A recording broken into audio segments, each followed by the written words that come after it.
We're here again with the Marketplace Leaders Series with Rick Goossen, the founder of the Entrepreneurial Leaders Organization, Bringing Faith to Our Job. Rick, let's talk about sharing faith responsibly. This is a huge challenge because sometimes Christians feel they're disadvantaged in the marketplace where they don't get a fair hearing. But what we find among the Christian entrepreneurs that we deal with, they have to be really careful when they're running a company to share their faith responsibly and not in a manipulative manner.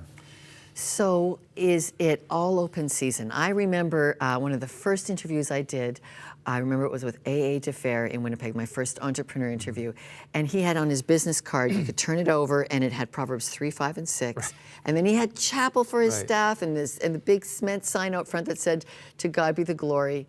Right. Is it still like that in Canada? Can you do whatever you want with Christian faith in your business?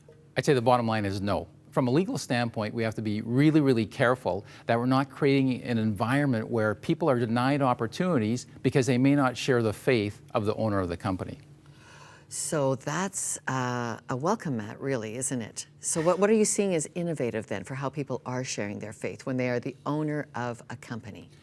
Well, I think one of the big challenges is that you get people who are very committed to their faith and want to have their faith reflected in what they do at work, and they can share their faith in a very, let's say, discreet manner when people ask, but they can't have their faith be part of a presence that then becomes intrusive to employees. So a simple example.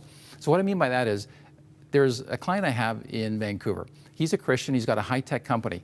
They have a Bible study at the company. He intentionally doesn't go to a Bible study in his own company because he feels that people might think that in order to advance in the company, that they have to join the Bible study, sort of play along, look like they're a Christian, so that they'll curry favor with him. So his approach is, people know he's a Christian, his values reflect that, but he doesn't want an environment where there's actually a sanctioned Bible study by the owner of the company. So I know a friend who is a partner in a law firm, has been faithful in that for many years and decides, I want to start doing a Bible study now. 20 people come from the mailroom to the partners level.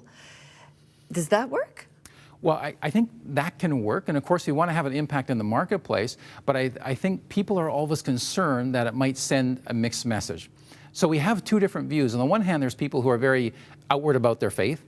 The owner of the company will run the Bible study, they'll have Bible verses, they'll have biblical slogans, they'll have Bibles. You know, I just came from a client, he's got Bibles in his foyer. So that's fine on one level, but I think some people would say, I'll emphasize the fact that I'm walking the walk, I'm practicing my principles, and when people ask me, I'll respond, but I don't want to be too much in your face. Share faith responsibly, I hear you say it. Okay, that's Rick Goossen with our Entrepreneurial Leaders Organization bringing us leadership moments. Thank you.